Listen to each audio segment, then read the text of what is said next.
નમસ્તે પ્રિય મિત્રો, અમારી ચેનલ શ્રેષ્ઠ વાતોમાં આપનું સ્વાગત છે, જ્યાં અમે તમને રહસ્યમય અને અનોખી માહિતી આપીએ છીએ. આજે અમે એક એવી માહિતી લાવ્યા સવી કે શુક્રવારની રાત દેવી લક્ષ્મીને પ્રસન્ન કરવાની ઉત્તમ તક લાવે છે.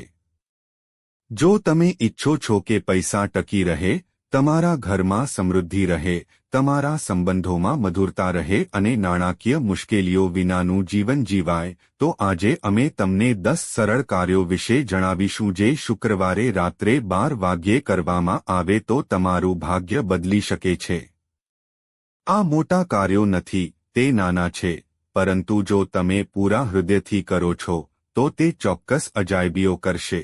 પરંતુ પ્રિય મિત્રો, વિડીયોમાં આગળ વધતા પહેલા મારી તમને એક નાની વિનંતી છે કે વિડીયોને અંત સુધી જુઓ. તેને બિલકુલ ચૂકશો નહીં, કારણ કે આ માહિતી ખૂબ જ કિંમતી છે અને વિડીયોને અન્ય લોકો સાથે શેર કરો જેથી અન્ય લોકોને પણ ફાયદો થાય. અને હા મિત્રો, વિડીયોને એક સુંદર લાઇક આપો અને જો તમે માતા લક્ષ્મીના સાચા ભક્ત છો, તમે માતા લક્ષ્મીનો પ્રેમ, સ્નેહ અને આશીર્વાદ મેળવવા માંગો છો અને તમે ઈચ્છો છો કે માતા લક્ષ્મી તમારા ઘરમાં નિવાસ કરે અને તમે માતા લક્ષ્મીને પ્રસન્ન કરવા માંગો છો, તો કોમેન્ટ બોક્સમાં જય લક્ષ્મી માતા લખવાનું ભૂલશો નહીં અને વિડીયોને ઝડપથી લાઇક કરો અને તમારી પોતાની યુટ્યુબ ચેનલ શ્રેષ્ઠ વાતોને સબસ્ક્રાઇબ કરવાનું ભૂલશો નહીં, જેથી તમને શક્ય તેટલી વહેલી તકે આવી માહિતી મળી શકે. અને હા પ્રિય મિત્રો, જુઓ, વાત એ છે કે અમે ફક્ત સલાહ આપી શકીએ છીએ, તે અમારું કામ છે. હવે તમે માનો કે ના માનો, તે તમારી ઈચ્છા છે.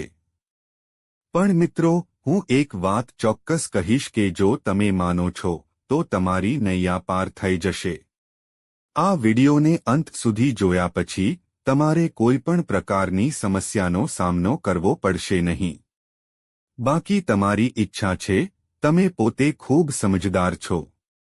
તો પ્રિય મિત્રો, ચાલો આપણે વધુ વિલંબ કર્યા વિના આ વિડીયોને શરૂ કરીએ. નંબર 1, દીવો અને લવિંગની રહસ્યમય વિધિ છે. શુક્રવારે રાત્રે 12 વાગ્યે એક નાનો, શુદ્ધ ઘીનો દીવો લો. તેમાં 2 આખા લવિંગ મૂકો. તેને પ્રગટાવો અને દેવી લક્ષ્મીની સામે મૂકો. આ સમયે કોઈ લાંબા મંત્રો કે પ્રાર્થનાની જરૂર નથી. ફક્ત માનસિક રીતે દેવી લક્ષ્મીને પ્રાર્થના કરો, મારા ઘરમાં ક્યારે પૈસાની કમી ન રહે. સળગતા ઘી સાથે લવિંગની સુગંધ એક અનોખી ઉર્જા ઉત્પન્ન કરે છે. આ વિધિ એટલી સરળ છે કે કોઈ પણ તેને કરી શકે છે. તેને સતત 3 શુક્રવારે કરો અને જુઓ કે તમારી નાણાકીય પરિસ્થિતિ ધીમે ધીમે કેવી રીતે સુધરે છે. લોકો કહે છે કે આ ઉપાય અપનાવ્યા પછી તેમના બાકી પગાર છૂટી ગયા, દેવા છૂટી ગયા અને ક્યારેક તેમને અણધાર્યા પૈસા પણ મળ્યા. નંબર 2, દેવી લક્ષ્મીને બોલાવવાનો એક સાબિત મંત્ર છે. જો તમે ઈચ્છો છો કે દેવી લક્ષ્મી તમારા ઘરે આવે, તો મધ્યરાત્રિ 12 વાગ્યે આ મંત્રનો જાપ કરો. શ્રી શ્રી લક્ષ્મીભ્યો નમઃ. ફક્ત આ એક પંક્તિ 108 વખત. તે કોઈ મોટી વાત નથી, પરંતુ આ કરતી વખતે તમારા મનને સંપૂર્ણપણે શાંત રાખો. તમારા હાથમાં મોબાઈલ ફોન કે ટીવી ન રાખો, ફક્ત દેવી લક્ષ્મીનું ચિત્ર જુઓ અને આ મંત્રનો જાપ કરતા રહો. જ્યારે તમે સતત 11 શુક્રવાર સુધી આ મંત્રનો જાપ કરો છો, ત્યારે એક ચક્ર રચાય છે જે તમારા ભાગ્યને બદલવાનું શરૂ કરે છે. ઘણા લોકોને પ્રમોશન મળ્યું છે, વ્યવસાયમાં નફો વધ્યો છે અને કેટલાકને અટકેલા પૈસા પણ મળ્યા છે. નંબર 3, શુક્રવારે મધ્યરાત્રિ 12 વાગ્યે ચાંદીનો એક નાનો ટુકડો લો. તેને ગંગાના પાણી અથવા સ્વચ્છ પાણીથી ધોઈ લો અને તેને તમારા પર્સમાં રાખો. કંઈ ન બોલો, કોઈ મંત્ર નહીં, ફક્ત તેને રાખો. ચાંદી ચંદ્ર સાથે સંકળાયેલી છે, જે શાંતિ અને સમૃદ્ધિનું પ્રતીક છે. જ્યારે તમે આ વિધિ કરો છો, ત્યારે તમે બીજા દિવસે સવારે જોશો કે ખર્ચ કરવા છતાં પૈસા સ્થિર રહે છે. ક્યારેક તમારું પાકીટ ખાલી થતું નથી અને પૈસા વારંવાર આવતા રહે છે. નંબર 4, સાવરણીને નમન કરો. તે વિચિત્ર લાગે છે, પરંતુ સાવરણીને ધનની દેવી માનવામાં આવે છે. શુક્રવારે રાત્રે 12 વાગ્યે સાવરણીને સાફ કરો, તેના પર તમારો હાથ રાખો અને ફક્ત કહો, હે માતા, મારા ઘરમાં ક્યારેય ગરીબી ન આવે. સાવરણી એ સફાઈનું સાધન છે, પરંતુ જો તેની સાથે આદરપૂર્વક વર્તન કરવામાં આવે તો તે દેવી લક્ષ્મીનું કાયમી નિવાસસ્થાન સુનિશ્ચિત કરે છે. યાદ રાખો, બીજા દિવસ સુધી કોઈને સાવરણીનો ઉપયોગ ન કરવા દો. તેને એક ખૂણામાં મૂકો અને સવાર સુધી તેને સ્પર્શ કરશો નહીં. નંબર 5. તુલસીને દેવી લક્ષ્મીનું સ્વરૂપ માનવામાં આવે છે. શુક્રવારે રાત્રે બરાબર 12 વાગ્યે તુલસીના છોડ પાસે ઘીનો દીવો પ્રગટાવો. કોઈ મંત્રો નહીં, કોઈ જટિલ વિધિ નહીં. ફક્ત દીવો મૂકો અને 2 મિનિટ માટે તમારી આંખો બંધ કરો. વિચાર કરો, હે માતા, જેમ આ દીવો બળે છે, તેમ મારું ઘર હંમેશા પ્રકાશ અને સમૃદ્ધિથી ભરેલું રહે. આવા નાના કાર્યો ખૂબ જ શક્તિશાળી છે. તે ઘરમાં સકારાત્મક ઉર્જા લાવે છે, તકરાર ઘટાડે છે અને નાણાકીય સુખાકારીમાં સુધારો કરે છે. નંબર 6. કપૂર એક એવી વસ્તુ છે જે તરત જ નકારાત્મક ઉર્જા બહાર કાઢે છે. શુક્રવારે રાત્રે 12 વાગ્યે એક નાના વાટકામાં કપૂર પ્રગટાવો અને તેને ઘરની આસપાસ ફેરવો. ખાસ કરીને ઉત્તર દિશામાં, કારણ કે આ દિશાને દેવી લક્ષ્મીની દિશા માનવામાં આવે છે. જ્યારે તમે કપૂર ફેરવીને કહો છો કે માતા લક્ષ્મી, મારા ઘરમાંથી દુષ્ટતા અને ગરીબી બંનેને દૂર કરો, ત્યારે ઘરમાં એક અલગ પવન ફૂંકાય છે, જે ફક્ત સકારાત્મકતા લાવે છે. કપૂરની સુગંધ મનમાં શાંતિ લાવે છે અને ઘરને શુદ્ધ કરે છે. નંબર 7. જે તિજોરીમાં તમે તમારા પૈસા રાખો છો તેને પણ શક્તિની જરૂર હોય છે. શુક્રવારે રાત્રે 12 વાગ્યે થોડું સિંદૂર લો અને તે જ જગ્યાએ પ્રકાશનું તિલક લગાવો.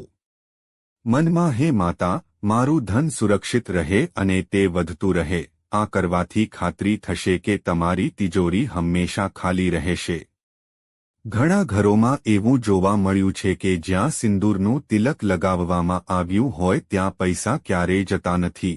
સિંદૂરમાં દેવી માતાની શક્તિ હોય છે અને જ્યારે તમે તેને સંપત્તિના સ્થાન પર લગાવો છો ત્યારે દેવી માતાના આશીર્વાદ ત્યાં રહે છે. નંબર 8. કલ્પના કરો કે તમે ગાયને ગોળ ખવડાવી રહ્યા છો.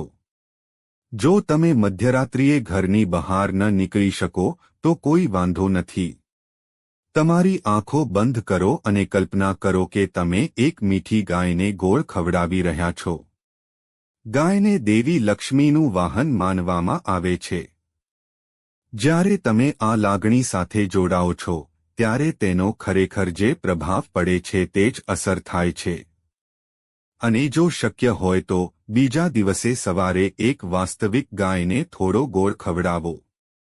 આ તમને ફક્ત પુણ્ય જ નહીં પરંતુ તમારા ઘરમાં સંપત્તિ અને ખુશી બંને લાવશે. નંબર 9. શુક્રવારે રાત્રે 12 વાગ્યે તમારા મનમાં એક સુંદર થાળીની કલ્પના કરો. તેના પર ખીર, મીઠી, સફેદ, સુગંધિત મૂકો. હવે કલ્પના કરો કે તમે આ ખીર દેવી લક્ષ્મીને અર્પણ કરી રહ્યા છો. કંઈ પણ ન બોલો. ફક્ત કલ્પના કરો કે દેવી લક્ષ્મી તેને સ્વીકારી રહી છે. લાગણીઓ સૌથી મહત્વપૂર્ણ છે. તમે હૃદયથી જે પણ કરો છો તે સાચું પડે છે. તમે જોશો કે તમારું જીવન ધીમે ધીમે તમારા નાણાકીય સંબંધો અને વિચારોમાં મીઠાશથી ભરાઈ જશે. નંબર 10. થોડી હળદર લો અને તેને પાણીમાં ભેળવો. હવે શુક્રવારે રાત્રે 12 વાગ્યે તમારા ઘરના મુખ્ય દરવાજાની બંને બાજુ હળદરનું પાણી છાંટો. આનાથી ઘરમાં સૌભાગ્ય આવે છે. હળદર દેવી લક્ષ્મીને ખૂબ પ્રિય છે. જ્યારે તમે દરવાજા પર હળદરનું પાણી છાંટો છો ત્યારે ફક્ત સારા લોકો, સારી ઉર્જા અને ધનના કિરણો પ્રવેશ કરે છે. દરવાજો સ્વચ્છ અને ઉર્જાવાન રહે છે, જે ગરીબીને દૂર રાખે છે.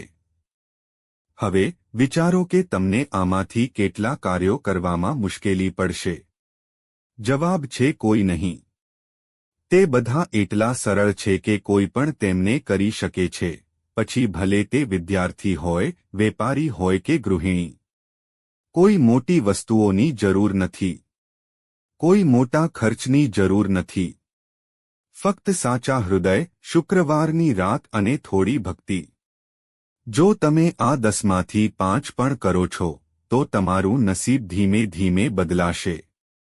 અને જો તમે બધા 10 કરો છો, તો સમજો કે દેવી લક્ષ્મી પોતે તમારા દરવાજા પર ખટખટાવતા આવી રહ્યા છે. તો આ શુક્રવારે રાત્રે 12 વાગ્યે સૂઈ જશો નહીં, કારણ કે આ તમારા ભાગ્યને બદલવાનો અને દેવી લક્ષ્મીને આરાધના કરવાનો સમય છે. પ્રિય મિત્રો, તમને આ વિડિયો કેવો લાગ્યો, અમને કોમેન્ટમાં જણાવો. જો તમે માતા લક્ષ્મીના સાચા ભક્ત છો, તો તમે માતા લક્ષ્મીનો પ્રેમ, સ્નેહ, આશીર્વાદ મેળવવા માંગો છો અને માતા લક્ષ્મી તમારા ઘરમાં નિવાસ કરે અને તમે માતા લક્ષ્મીને પ્રસન્ન કરવા માંગો છો, તો વિડિયોને ઝડપથી લાઇક કરો અને તમારી પોતાની યુટ્યુબ ચેનલ શ્રેષ્ઠ વાતોને સબસ્ક્રાઇબ કરો અને કોમેન્ટ બોક્સમાં ચોક્કસપણે જય લક્ષ્મી માતા લખો. મિત્રો, આ બધી માહિતી જનહિતને ધ્યાનમાં રાખીને આપવામાં આવી રહી છે. તમારી શ્રદ્ધા અને માન્યતા પર જ્યોતિષ અને ધર્મના ઉપાયો અને સલાહ અજમાવો.